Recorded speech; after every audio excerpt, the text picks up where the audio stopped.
and we've also got Sands on there.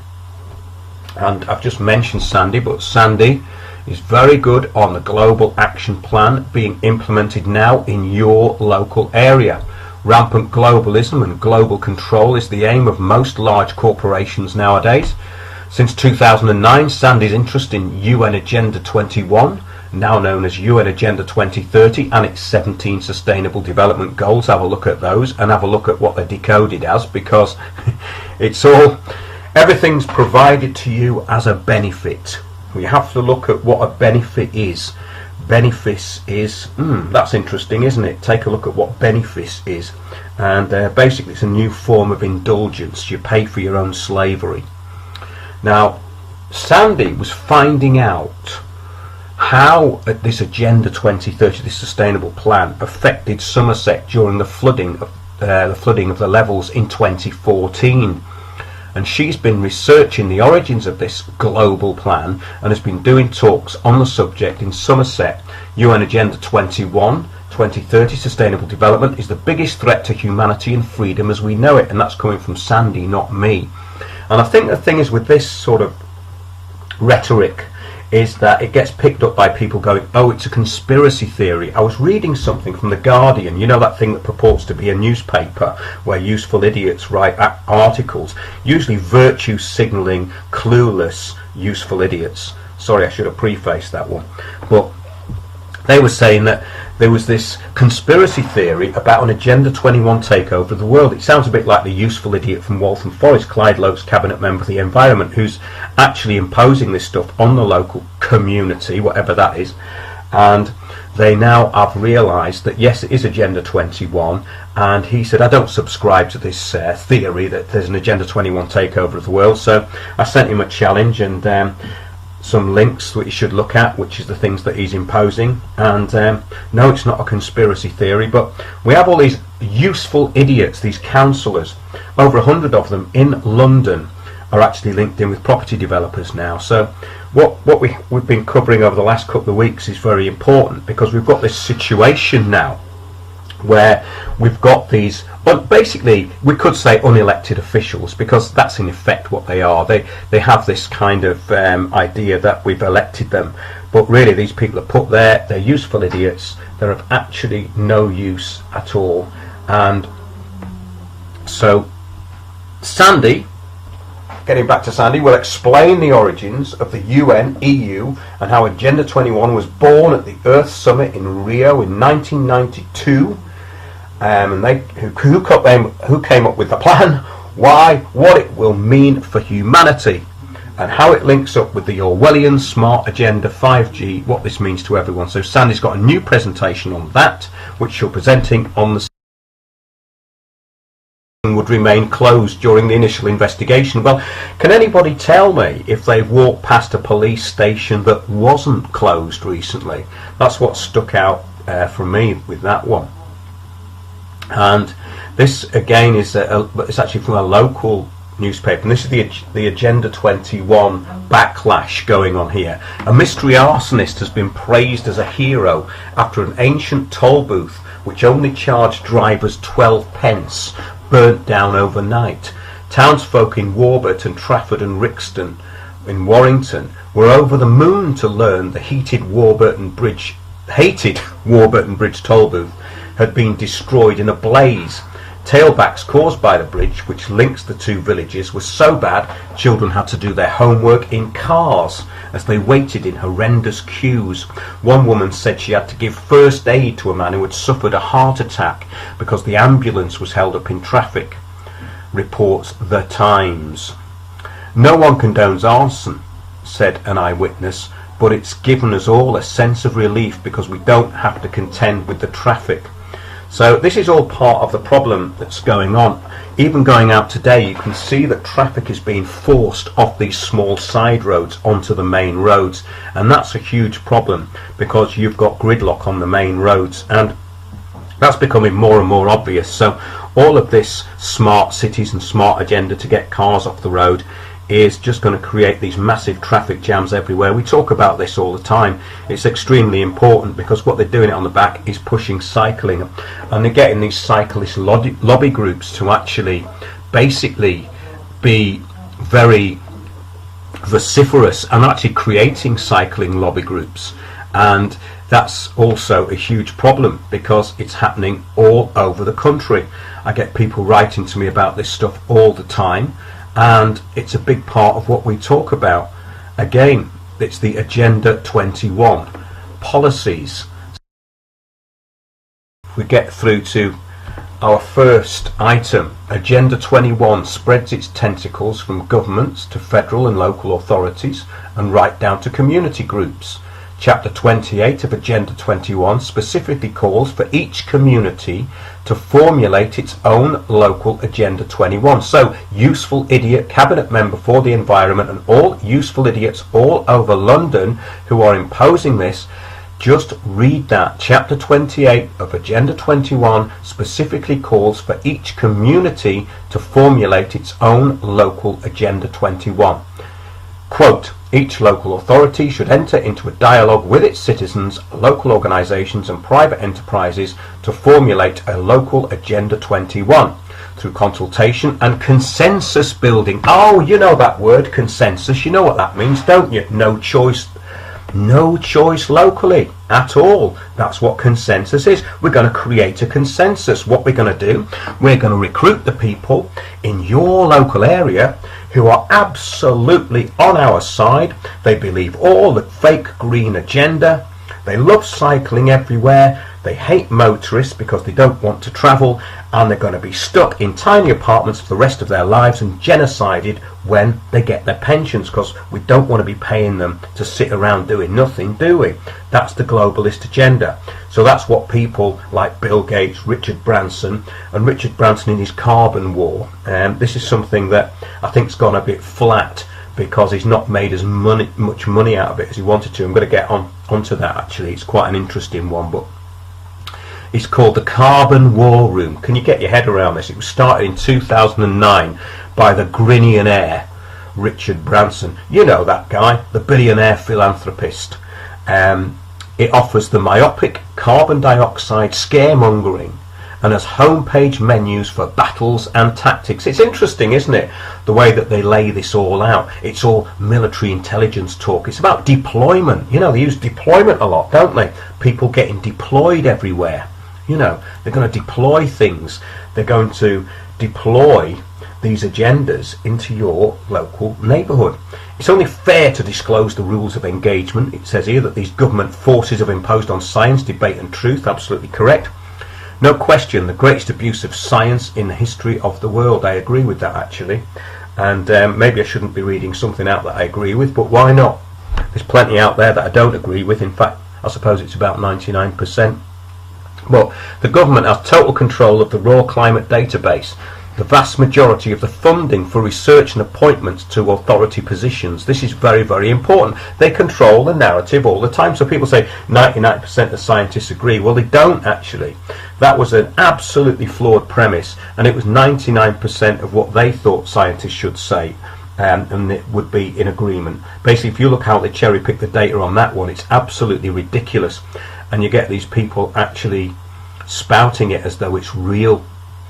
So, to counter this monopoly, independent scientists have only their informed intuitions, their courage and empirical reality. Reality, that's what they don't like, to oppose government-enforced dogma.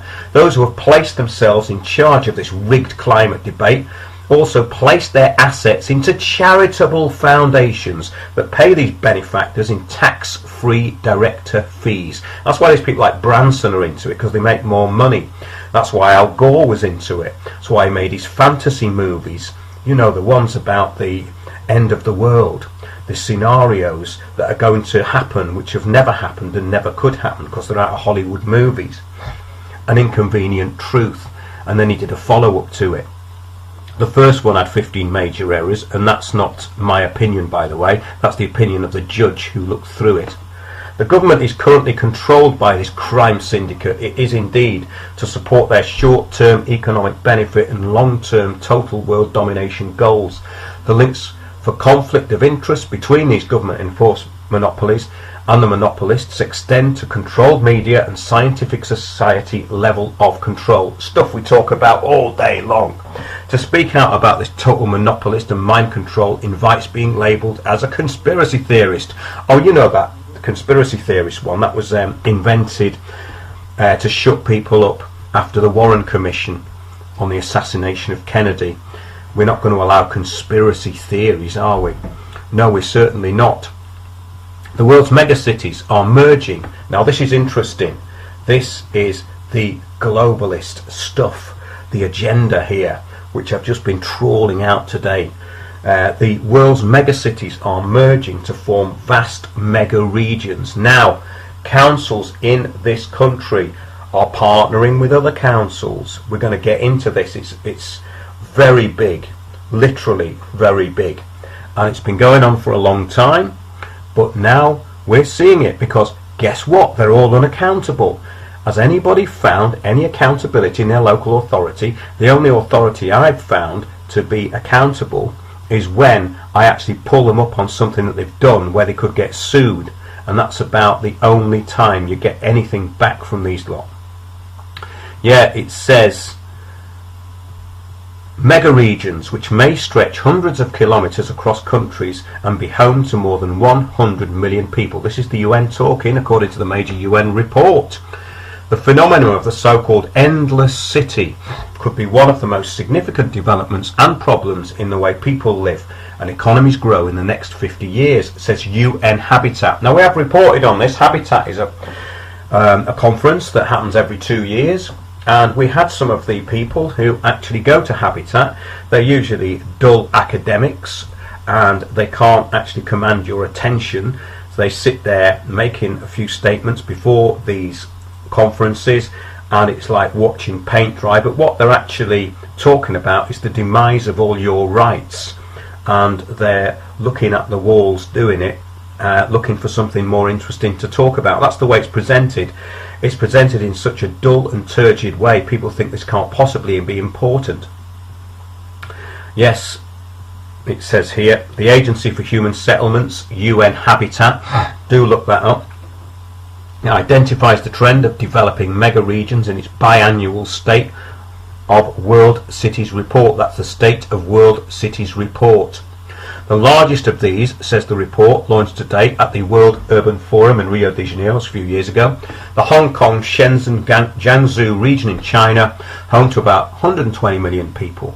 So yes, communist China is the model here, and there are these big engineering firms in China, the big architecture firms, and you can see it's exactly what they're doing in London. Huge areas of tower blocks and high density housing. That's the way it works. The trend helped the world pass a tipping point in the past year, with more than half the world's population now living in cities.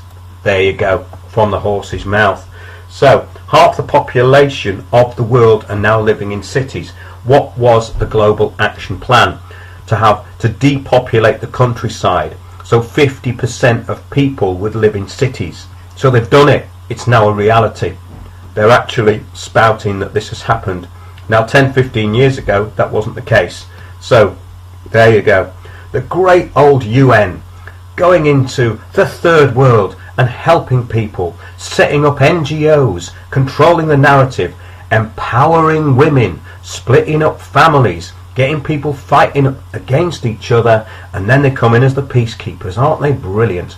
The UN said that urbanisation is now unstoppable. Well, it is, because no one's doing anything about it. Because these criminals, these people who are implementing this, are not being stopped. Have a look at your local area. See if there's any signs that there's any kickback against this. No, there's only change agents in the area, people who've moved in who are controlling the narrative. And every think tank and every NGO and community organiser type group and organisation is in on it. Yes, it's not conspiracy theory. There's nothing paranoid about this. This is fact. Just check it out. Nobody looks. It's all there. Anna Tibauka, outgoing director of UN Habitat, said just over half the world now lives in cities, But by 2050, over 70% of the world will be urban dwellers. Well, think about that. 70% of the world will be urban dwellers. By then, only 14% of people in rich countries will live outside cities, and 33% in poor countries. You can see their arseholes pucker when they hear the word liability. Well, we had a great show a couple of weeks ago. That was fantastic. Council spy program backfires. And I keep rubbing their face in that one for a while. But the thing is that there's so much stuff that's happening every week.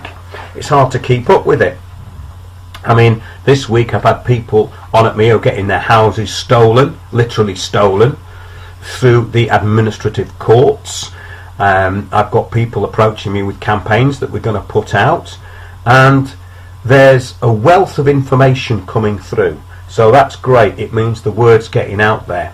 Let's carry on. The development of mega regions is regarded as generally positive, said the report's co-author Eduardo Lopez Moreno. Well, he probably lives in a gated community on a fat UN salary.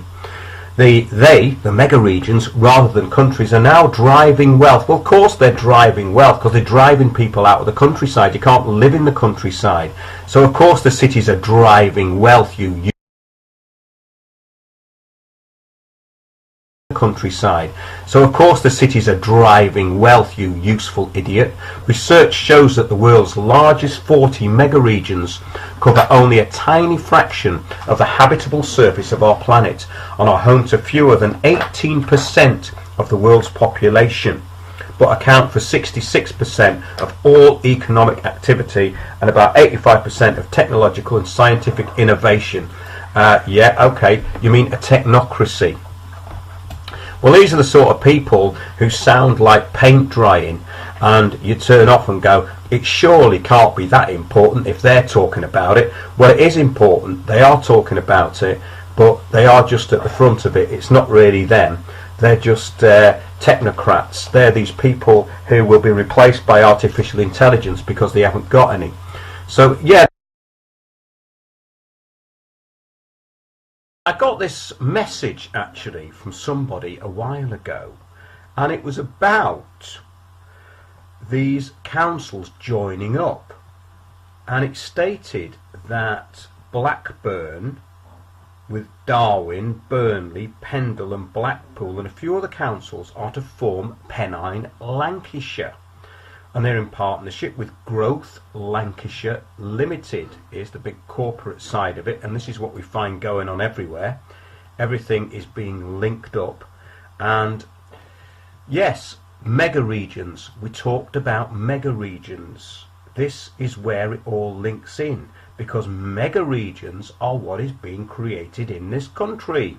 We have mega regions in, yes, all over the world through Habitat, through the UN Habitat Agenda 2030. Oh, it's a conspiracy theory. No, it's not. They have them every 2 years. Check out the Habitat conferences. So, yes, they're in partnership with Growth Lancashire Limited. That's this huge area that's joined up. Blackburn with Darwin, Burnley, Pendle, Blackpool, a few other councils it says here. You can look into that yourselves. Chairman for Growth Lancashire is Tim Webber, who is also MBE. Oh, never. Well, this is the thing, you see. This is what they do to useful idiots or people who are just going to die. They make them members or order of the British Empire. If you want to look at what MBEs are about, they link really into... You get invited to a lot of things after you've got an MBE or an OBE. Yes, and he's Managing Director of Barnfield Construction Limited. Okay, so that links in with what we've been saying in the first half. It says previously on the board of directors for Lancashire Economic Partnership. Oh, here we go. Also on the boards for Pendle Vision. This is this guy, the same one. Groundwork, Training 2000, Canal and Rivers Trust. Prior to that, was involved with business and the community. I wonder whose community that was. And on board for Groundwork Trust and LEP. He is also partnership with Rossendale, Together Barnfield, which is another little conglomerate here. He has also been named as one of the families on the rich list for this area. Very busy man, and there's probably more I haven't come across yet. Councillor Miles Parkinson. Lynn Burns, council leader and also a representative for Lancashire County Council, is a director of Barnfield and Hindburn Limited, Growth Lancashire Limited, NW Fire Control Limited, Globe Enterprises and the Prospects Foundation. He is also on the board of trustees for Accrington Stanley Community Trust, which I have been reading articles on because they have put forward an application for planning permission on the playing fields so they can build a big sports complex. That's right, yeah, so they build a sports complex and a gym, and probably there'll be some flats there to get rid of the playing field.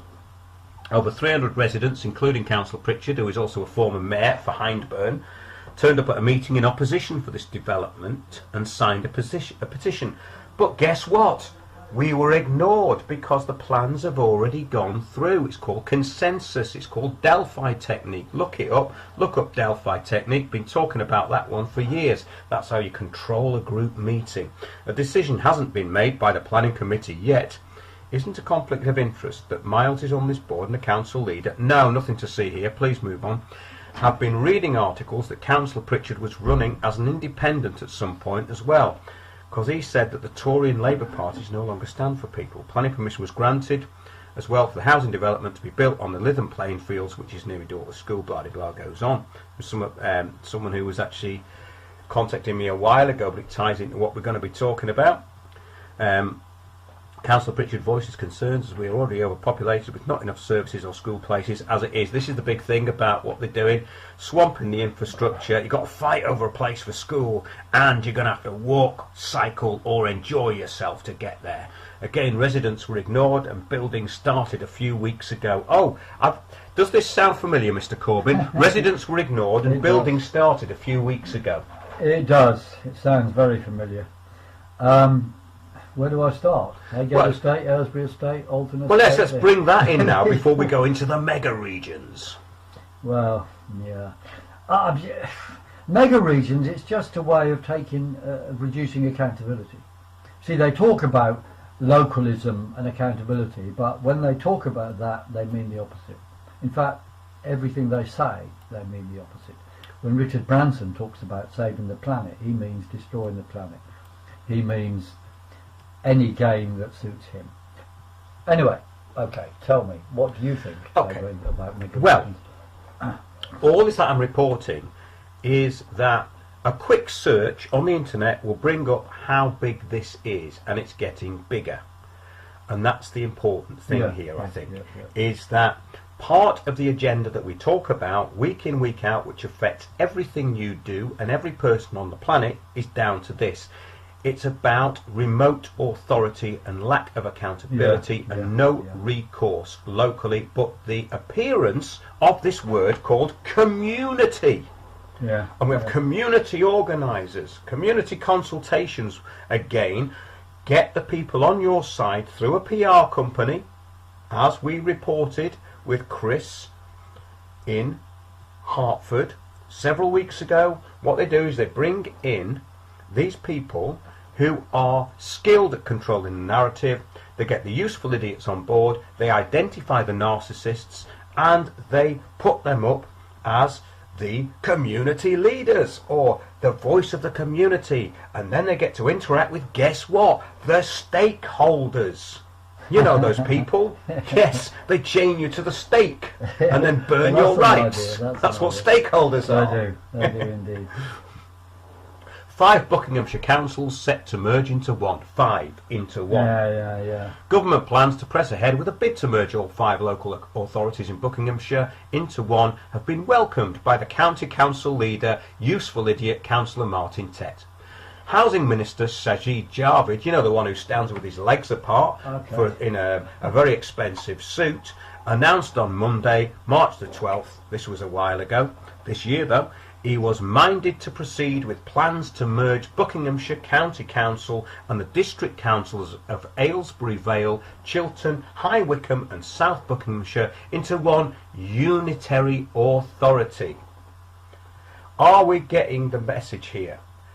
This is absolute remote authority, no recourse locally. Oh, but you voted for all those flats, didn't you? Didn't you go to the meeting? We did send it to you. Oh, well, we've got so big now, sometimes people don't pick up everything because, you know, we've got 5 counties now. In his statement, he said, I am satisfied that this new single council, it's 5 into 1, so it's become one, and it's just one council now. It was one council before, so it's the same, can't you see? It's just the same, but bigger. You always had one council. Bigger, yes, yeah, the One World Council. Yes. Well, the effect of these things is to disempower people. I mean, right now, there's stuff going around the whole of England in council meetings, sub-council meetings, tenants meetings, about a European General Directive on information control and so forth. And what we're told is, oh, this is a new rule, this has come from the European Union, it is about to be okayed by Parliament, and you've got to be ready. Now, most of what they say is stupid. Some of it may be useful, but it's all disempowering. And the way it comes across to people is it's another rule which is above us and above the immediate authority above us, i.e. our local council or our local ward council. They have no say in it, they're just here to implement and we must obey. So these are called consultation meetings, but they're nothing of the sort. They're instruction meetings. That's right. And there is a legal backing. If you don't comply, you could be, or would be, and will be in trouble. Let's see what the useful idiot Sajid Javid said. I am satisfied that this new single council, if established, we already know it's going to be, and obviously, you know, if, you know, the big word if, it means yes, it's going to be established, yes, we knew that. It's likely to improve local government and service delivery in the county. Well, what they're going to do is make sure that nobody can complain. That's the first thing. It is likely. Why can't you say it is going to? I mean, come on. Well, because it has to be seen to be a democratic process, Piers. We can't just enforce tyranny on everyone without, you know... It ought to be, if he's going to do it, it should be a dead cert, or you don't do it, right? My motto on these things, if it ain't broke, don't fix it. All the time, councils are so-called fixing things which are not broken and destroying life, communities, people, everything. Like the Aylesbury estate, Haygate estate, and now they're trying to do it on the... No, but he's saying it's generating savings, which means cuts to everything. So generating savings just means that more money goes to their pension pot, wherever it does go, or through their corrupt third parties. So I've come to you, Mark, to generate a saving. Now, can you give me your purse and I'm going to take it? Well, yes. Half your purse, that's generating a saving, right? Absolutely, because it means that you can save because you don't spend as much because you've taken it off me. Of course. Yes, I understand where it's coming from. It makes perfect financial sense. Increasing financial resilience, which again means cuts to services. Well, my resilience will go up if you give me some money. Well, this is what the whole thing's about, really. It's about protecting financial interests, Piers. Something you may not know anything about. So facilitating, lovely. It's got the F word. It's got the F word, facilitating a more strategic and holistic approach to planning and housing. Well, strategic and holistic means, you bring in... Cosmic, man. It's holistic. It's holistic, man. Well, look, man, it's a festival. It's a festival, man. Chill out. What's the matter with you guys? Yeah? You've come down here today, you just... all this you're doing... Lots of them do festivals too. You're making it a very distressing experience for everybody, and we come here to chill out, right? We've come here to chill out, we've got together, we all want to be sustainable. Everybody wants to be sustainable, don't we? Now, a more strategic and holistic approach just means basically scientific social engineering to planning and housing challenges. Oh, we've got housing challenges and sustaining good... Destroying it. That's why they're destroying is that why? That is the challenge. That is why. I didn't know that. I'm also satisfied, this is Sajid Developers cause the housing crisis. They're causing the housing crisis. There's not any solution to it. Well, you have to create the problem before you can bring in the solution, Piers. I mean, come on. Right. I mean, the carbon problem. Yes, I forgot the carbon problem. And the common problem. The common problem is that we are hugely overpopulated because 50% of people now live in towns. This is the thing, Piers, that this is the sort of thing they're going to spout. They're going to spout the things that come out of these conferences, the ones we talk about, the ones that are meant to be conspiracy theories. I'm also satisfied that across there's no conspiracy. They're just working in their own interests together. I mean, see what the MP says. See what the MP says. And then we could talk about the raft of Wall Street globalist ideologies that they're promoting. I'm also satisfied that across Buckinghamshire as a whole, there is a good deal of local support for this new council. Wait a minute, it's not a new council, right? It's 5 councils that are going to be put into one. So nobody's voted anybody in here, have they? Not. So it's not a new council. No. So it's not a new council, it's just basically a conglomerate that's come together. It's everything becoming Google. Do you know what I mean? Yeah. So, and that Googleization. Googleization. Halls, yes. Yeah, Googleization. What happened to Yahoo? Well, they're part of it, aren't they? They're part of the problem. Yeah. They're not the solution, man. No, you know, no. and that the area of the council represents a credible geograph. Geograph. Oh, it must. Maybe I left the Y out. Yeah, Y. See what the useful idiot says here. Bucks County Council leader Martin Tett said, "It's really positive news that the government is minded to support our proposals for a single unitary council, as if it's them. You know, they've been told what to do and they're going to do it. That's all it is. So it's positive news that they're going to support our proposals. It's us for a unitary council. So, you know, the new council will simplify the current local government setup by making it unaccountable, of course. Yes. Yeah. Save many millions of pounds to plough back into frontline service." Really? Really? Like the Aylesbury estate. They destroyed community centres and now say they're doing deals with developers in order to get money to build community centres. I mean, it's utter bullshit. Even today I got a phone call from somebody who was not allowed to use the tenants' hall on the Aylesbury estate. No reason given. The hall could be used, but the council now controls it, not the tenants, and they do not want the organisation of the community to do anything. Of course not, because they want to bring people outside in. But see, control the narrative. this merging of councils, I should think, is really about making larger scale operations so they can bring in big super developments, rather like the Old Kent Road Opportunity Zone, say. This is a really big thing, right?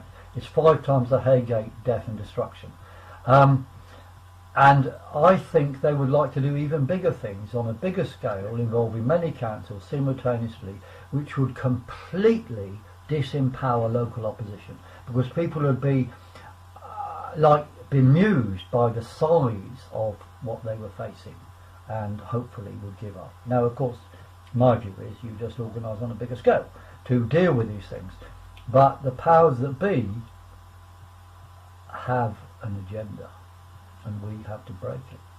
Well, it's globalisation and all these cliches that we've heard, but we actually put it in the framework where it's come from, which is the stuff that we've talked about in this show and many others. And these useful idiots at a local level aren't making any decisions. They don't even really know where it's coming from, and because they've got their noses in the trough, they don't really care. And they want to enable services to be provided for residents at a truly local level. So you get 5 councils merging into one, right? But that makes more local, doesn't it? Okay. You know, it does though, Piers. You know, you've got to start thinking bigger. You know, you're not thinking big enough. You know, this is a... Go local. You've got to be positive. Stay in the EU. Yeah, think global, act local.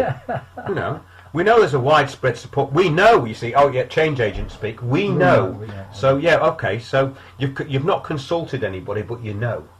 Yeah, but they ask people questions like, "Do you believe in good things?" And if they say yes, that's taken as agreement. Oh, the fire alarms have gone off in Windows Towers, ladies and gentlemen. Or is it Piers Corbyn's phone? I don't know. We know there is a widespread support for these proposals, and we will continue talking with residents. Really? No, you won't. You liar. I'm calling you out now. You may pontificate towards people, but don't lie, please, you useful idiot. And a wide range of organisations, wide range of your organisations, you know, a wide range of your chosen organisations, your stakeholders across the country, to ensure the new council benefits from their input and expertise as things develop. I'd encourage as many people as possible to let the government know their views. Really? I think that might have been a mistake.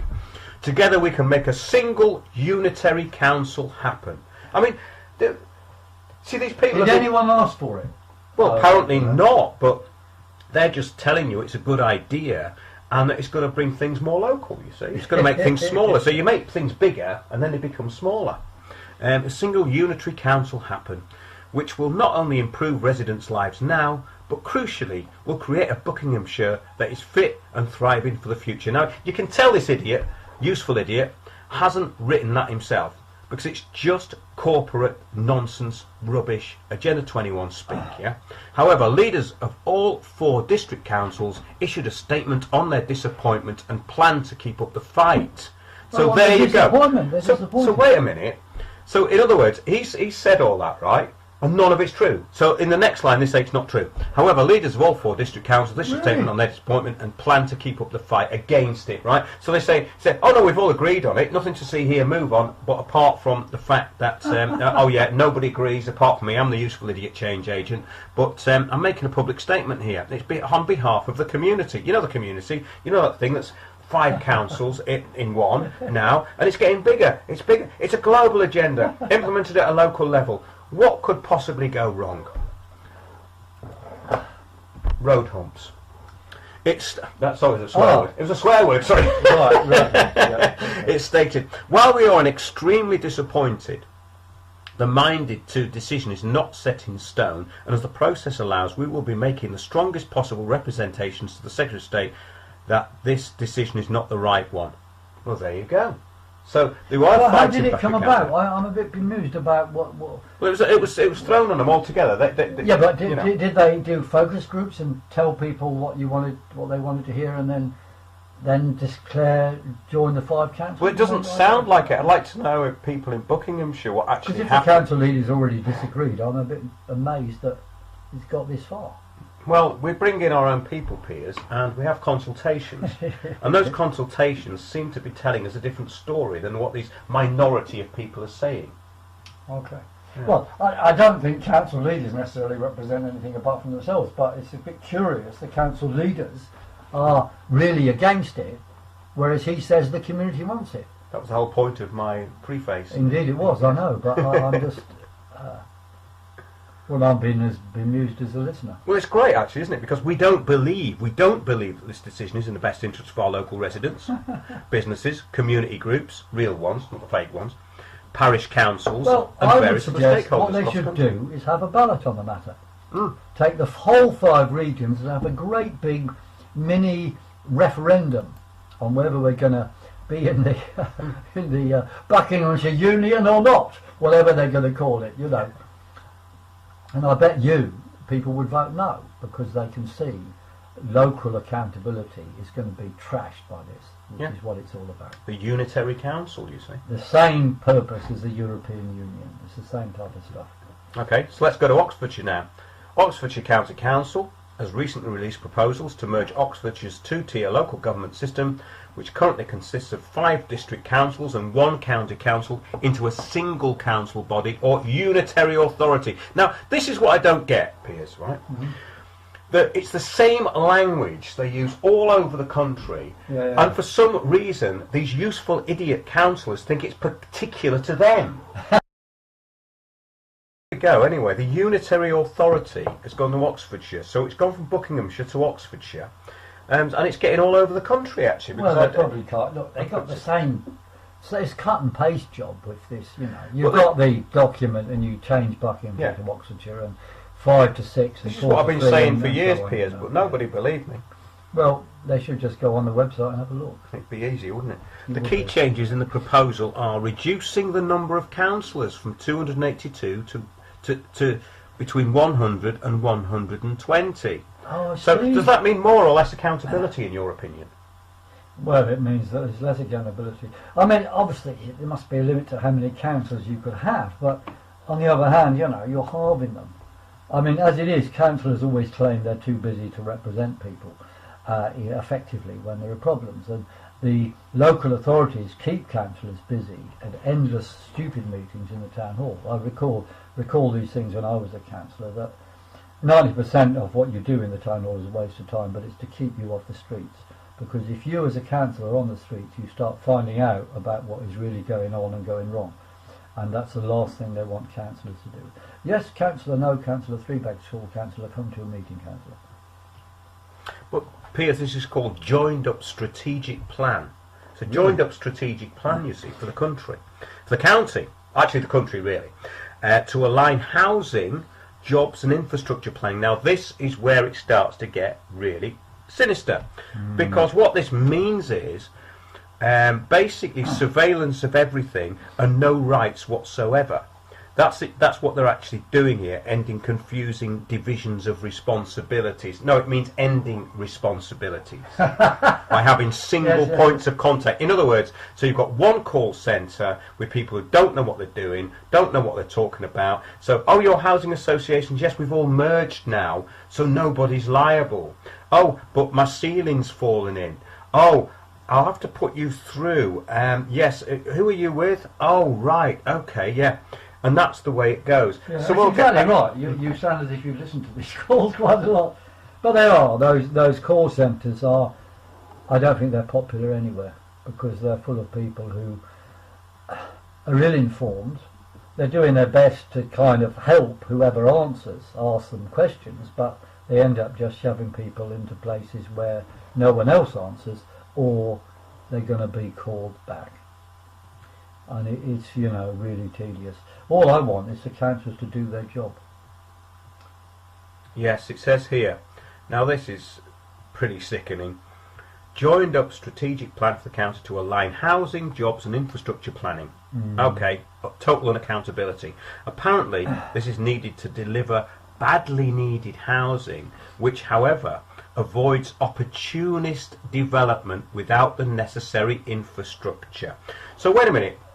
So there's nothing wrong then with opportunist development, but what they need to do is make sure that the infrastructure's there. Well, actually that's not what happens. The infrastructure is never in place in these new developments, and we're hearing this from all over the country. So in other words, you spend all of your time, if you're not cycling, in a traffic jam, and you can't get to a doctor, and then you go, wait a minute, where are all the schools and all this sort of thing? This is what happens in these places. What they're doing is I've noticed it everywhere, and it's interesting the way it goes, because in some of these areas they're obviously being designated to be a bit more elite, because they're building these places like eco houses, which have got a little pond. So you've got a load of houses around a little pond. Now these are going to be the sort of Agenda 21 gated places of the future, and when you look at where they are, you think, well, nobody wanted to live there before. But this is what's being done. This is the part of the depopulation of the countryside thing. In other words, only the people with lots of money are going to be able to see a bit of greenery.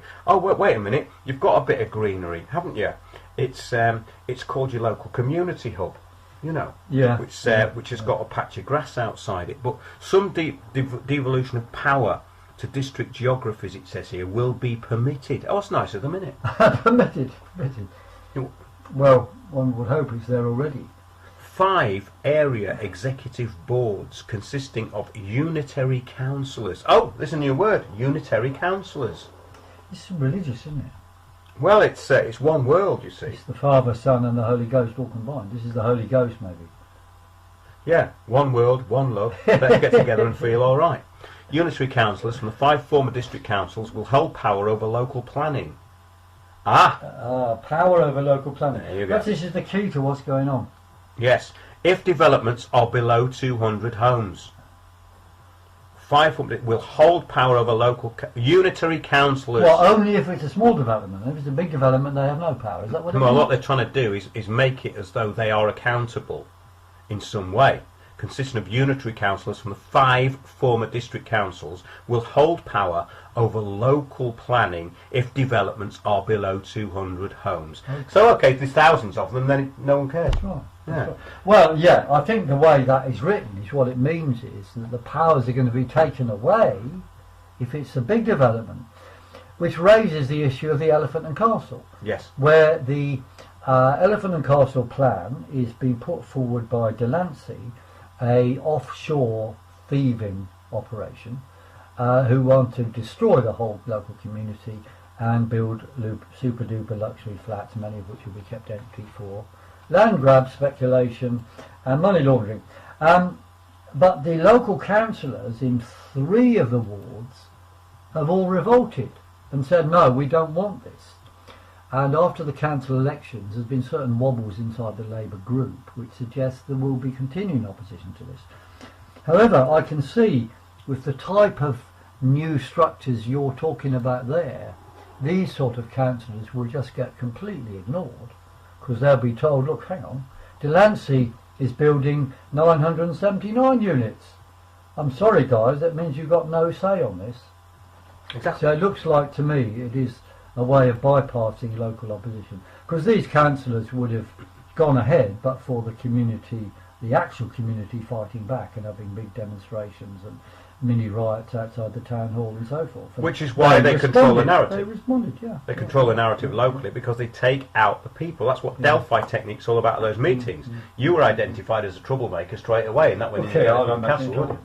Well, no, you weren't making trouble. What you were doing is bringing something troublesome to the table, like accountability.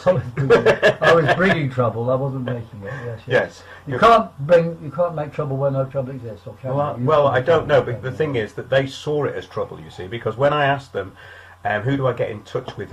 You know, they go, oh, our team leader. And I spoke to the team leader, and she said, oh, I was involved in Agenda 21 locally. What a surprise, eh? What a surprise. So in other words, they're rolling that thing out, and the people there were facilitators. So they split us up all into groups of 12, making our little covens all around the place. Oh yes, the Last Supper. And well, we didn't even get any supper, did we, really? It was rubbish. No, there was council tea, which usually goes bitter after a short time. Well, I suppose you're right. It wasn't a happy experience, was it? And I remember it very well because I said to the We're talking about the Auckland Road. Which is an area of southeast London in the UK for our international listener. It's the Auckland Road Opportunity Zone, where some tenants associations or other estates are trying to opt out of it.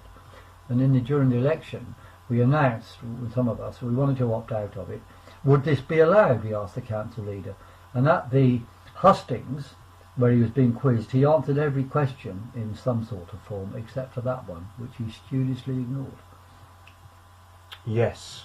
So and also, we're going to be opportunity zoned without being asked. Well, this is another thing, the business opportunity, they call it the business opportunity thing as well, and nobody really knew what that was locally as far as business people were concerned, because they weren't consulted about anything, and that was proved in the meeting.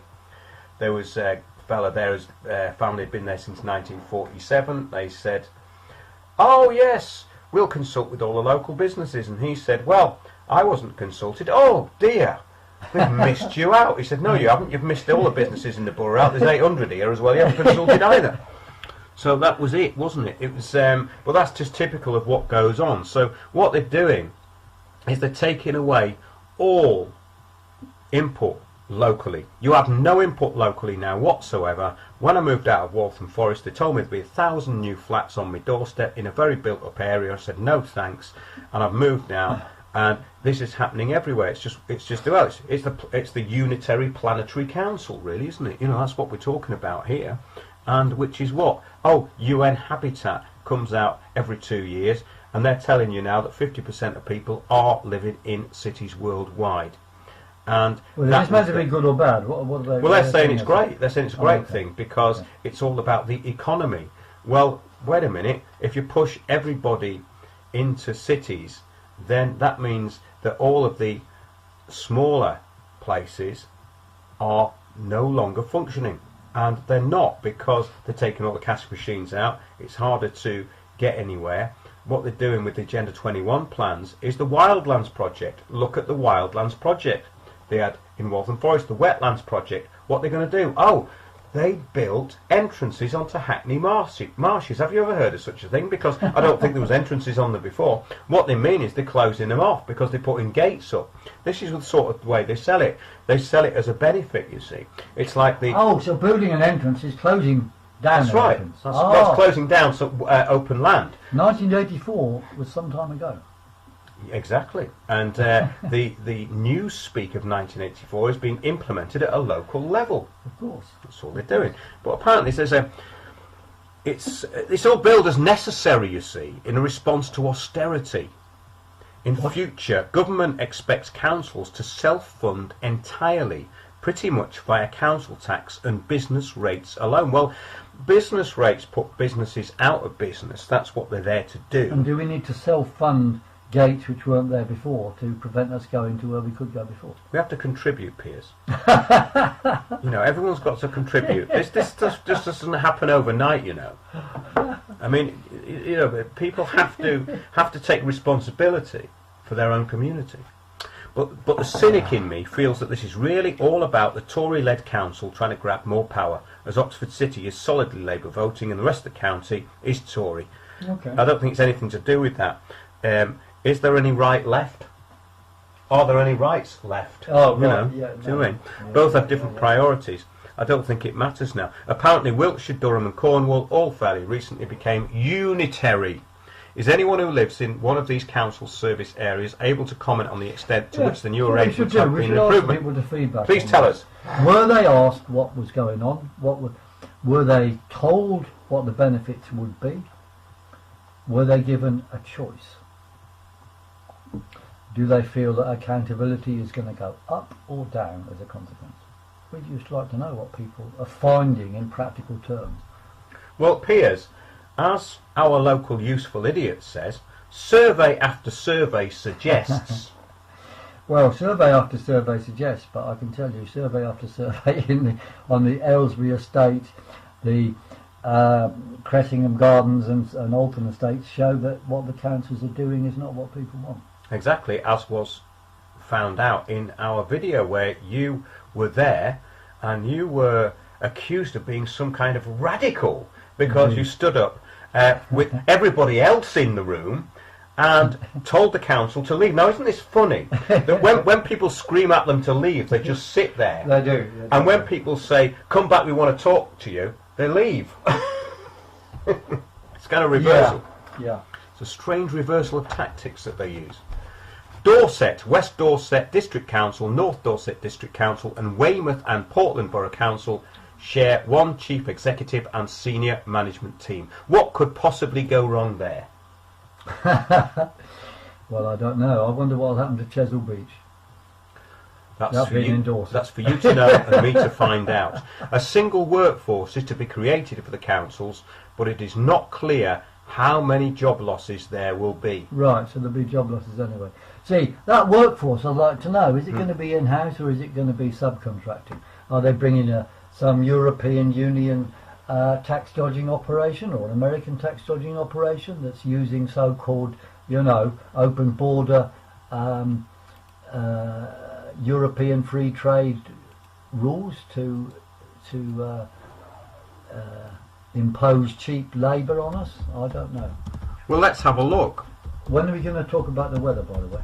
Well, we're going to talk about the weather very soon, actually. I was just going to bring it up, Piers, but you had to mention it, didn't you? Now, okay, Captain. Here we go. It come up straight away. And guess what came up when I put that in? The Dorset, basically, unitary thingy. It says here, we get our Dorset. All right. It's ours, you see, Piers. Apparently. But it's the Dorset Sustainability and Transformation Plan. So that this bringing together of councils is nothing to do with Agenda 21, is it? Because this is an Agenda 21. See, they're just good words, aren't they? They're holier than thou words to justify everything. We're going to destroy the north of England in the name of saving the planet. We're going to destroy your rights in Dorset in the name of, can you read that again? Sustainable, what is it? Green? God. Well, anyway, it's the document. This document provides additional information to support. Oh yes, the propaganda arm. Our Dorset. Oh, yeah, the Sustainability and Transformation Plan for Dorset. Right. In actual fact, people, this is truly scary because everything that you think is controlled locally is now not controlled locally. It's being enforced by useful idiots who are doing it on the back of something that most people don't even know exists. Yeah. Leading and working differently. It's got a pyramid there. 1, acute network of services. 2, integrated community services. And tier 1 is prevention at scale. Right, now let's just see the rubbish they put, because all of these documents are the same, right? Transforming our workforce and leadership is one of 2 fundamental enabling programs of work that are essential if we are to realise our ambitions for our prevention at scale, integrated community services, and 1 acute network program. If you oppose, you'll be given a label. I said, read the label. Exactly. Well, look at the facts would be handy, wouldn't it? Yes. Governance and delivery. We are proud of our track record. What? You're proud of your track record? Okay, so you've just formed this multi-conglomerate of useful idiots and got rid of most of the people who can make decisions, and you're proud of your track record of working together, you see, across organisational boundaries, which means basically that we don't listen to anybody. Yeah, that's what that means, across organisational boundaries, to deliver change. In other words, we deliver what you never voted for, and we say you don't like change because you oppose us. That's right. And I'm afraid we've asked the people next door, and they think this, so you can't think that. Well, Piers, however, we have not previously delivered system changes of the scale set out in this plan. Not. In other words, because it's not from you. It's the Global Action Plan implemented locally. Indeed. Glocal. Okay.